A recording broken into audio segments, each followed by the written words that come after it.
Hello, everybody. I'm glad you're here today.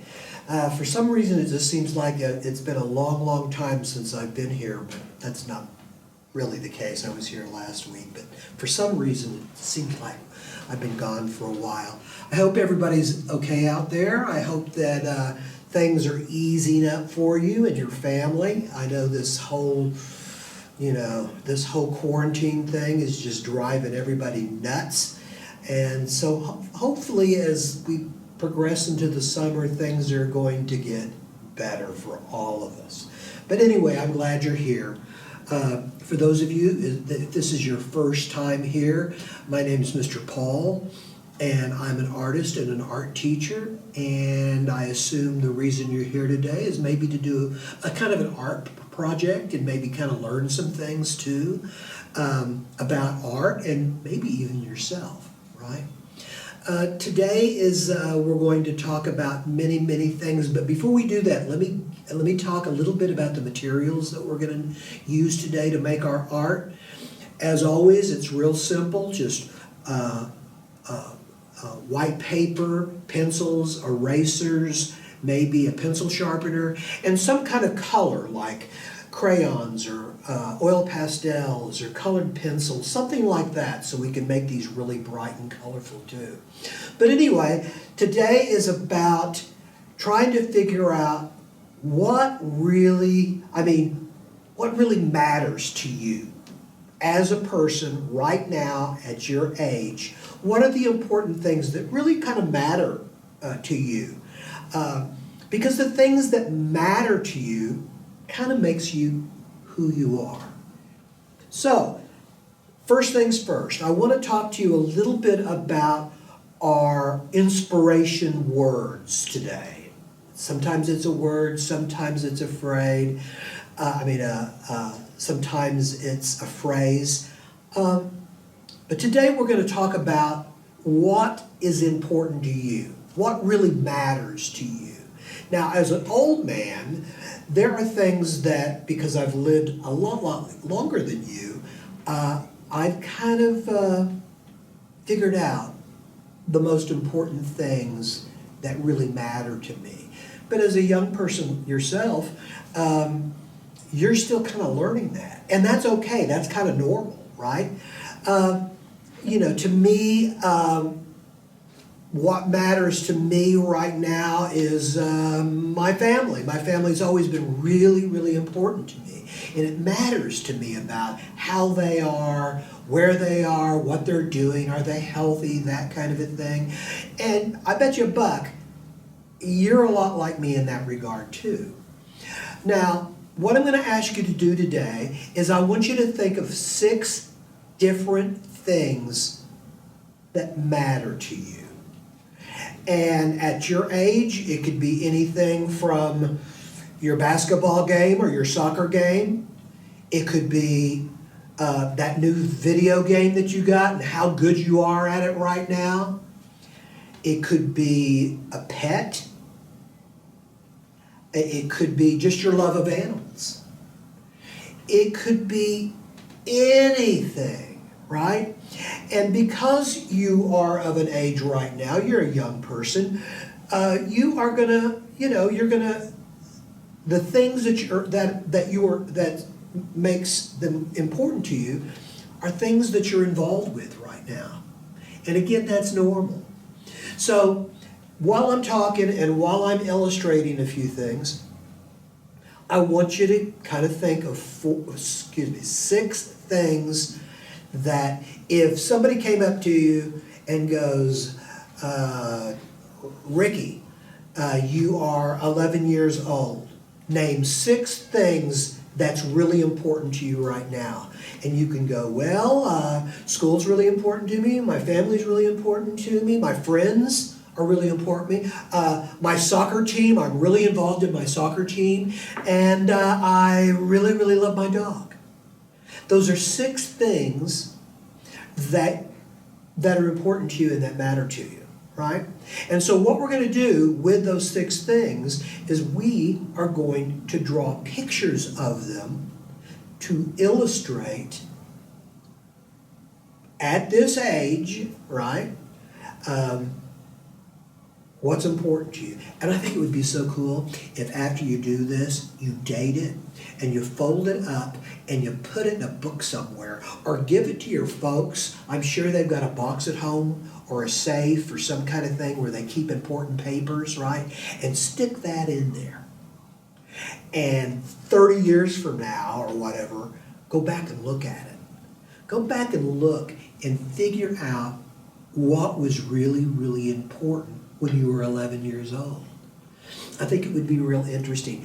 I did something like that a long time ago when my daughter was born, and she's 40 years old now. 50 years old now. She's an old lady. Don't tell her I said that. But I wrote down what I thought when she was born and how much I loved her and just all of this stuff that was just in my heart at the time. And I put it in an envelope and I put it in we have this area where we keep like really important papers and stuff at home. And I think she was like turned 25 or 30 or something like that. I found it and I pulled it out and it was so cool because it took me right back to the night she was born. And I don't know, it was just really kind of neat to revisit how you felt and what you think and what was important 30 years ago. Anyway, it's not anything super important, but I just thought it was really, really cool to be able to have evidence, right? Something that you could read that was really important to you at the time and compare it today. Guess what? When I compared what I felt then and what I felt now, it was almost exactly the same. Anyway, that's a personal story here. So, one of the first things I want you to do while you're thinking of those 6 things is we're going to fold this piece of paper here. And what we're going to do is, this is a real simple way to create 6 different little squares for you to put your 6 things that are important to you. So I want you to just kind of stop right now and watch what I'm going to do. What we're going to do is we're going to work horizontally. Remember, horizontal means long ways going this way, and vertical is when we go up and down. So the first thing I want you to do is I want you to fold this piece of paper, right? And I don't want you to go all the way to the end. Actually, what I want you to do is I want you to make the fold almost the same as the paper that's still laying on the table, right? This doesn't have to be perfect, but kind of try to line it up like this, put a good crease on it, and then fold this over, right?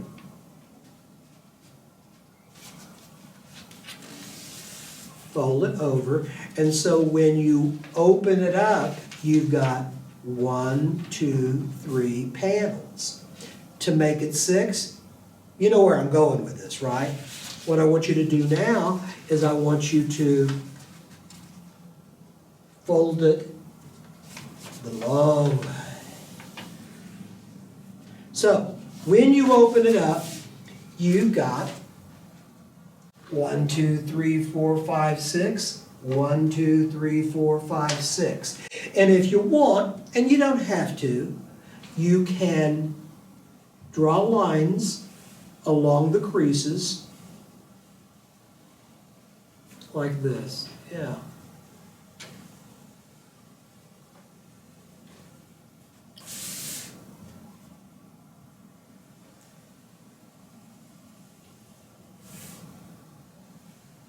There we go.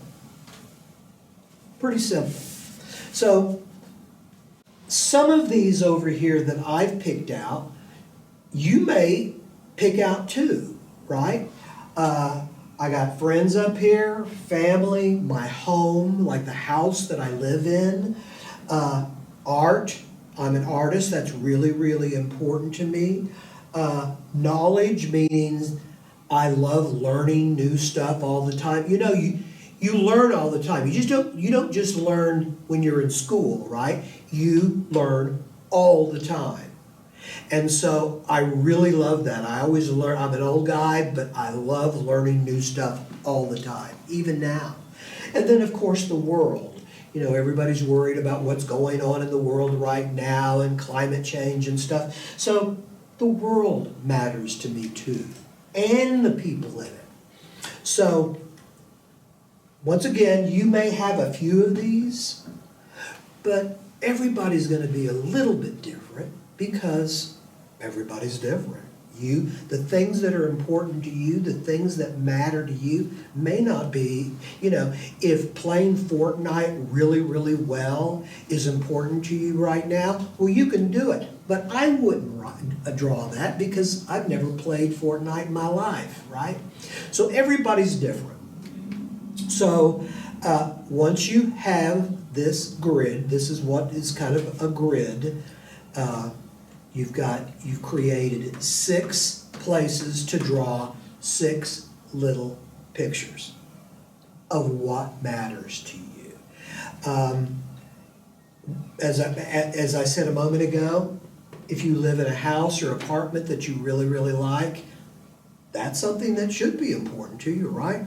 You know, someplace that you have running water and someplace warm to sleep during the winter, and maybe someplace cool to live in the summer. So you might just want to, just make it simple. These don't have to be really, really detailed pieces of artwork. I just kind of made a simple drawing of a house, right, with a door and a couple of windows like this.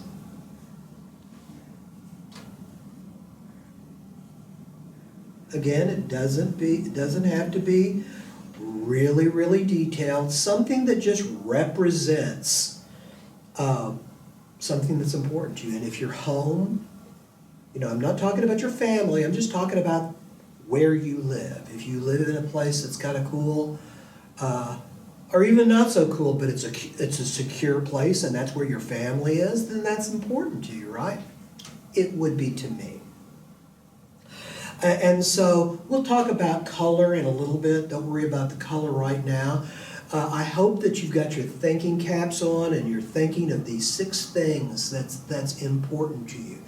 Whether you know it or not, the things that are important to you right now says a lot about who you are as a young person, right? And I think that's called being self-aware. And that's kind of an adult term, meaning that you know yourself, right? You kind of know, what you like, what you don't like, what kind of food you like, what foods that you don't like, all kinds of stuff. It tells people, and should tell you, kind of what kind of person you are when you're self-aware. I know that when I say something really dumb, I'm self-aware to know that I just said something dumb, right? Some people don't have that self-awareness. But anyway, so listen, I'm going to take a short break, and we're going to be coming back with part 2 of this art project. If you haven't gotten your materials, get that down. Bring them in to where you are, at the table or a desk or what have you, wherever you are, and get ready for part 2 of this. Let me think. Have I got everything right? Oh, yes. When you think of these different things, the thing as an artist, what you have to do is you have to try to figure out how to draw what you think is important to you right now. Figure it out. Just don't start scribbling something. Think about how you're going to represent what matters to you. And that takes a little bit of thought and imagination, and I know that you can do it.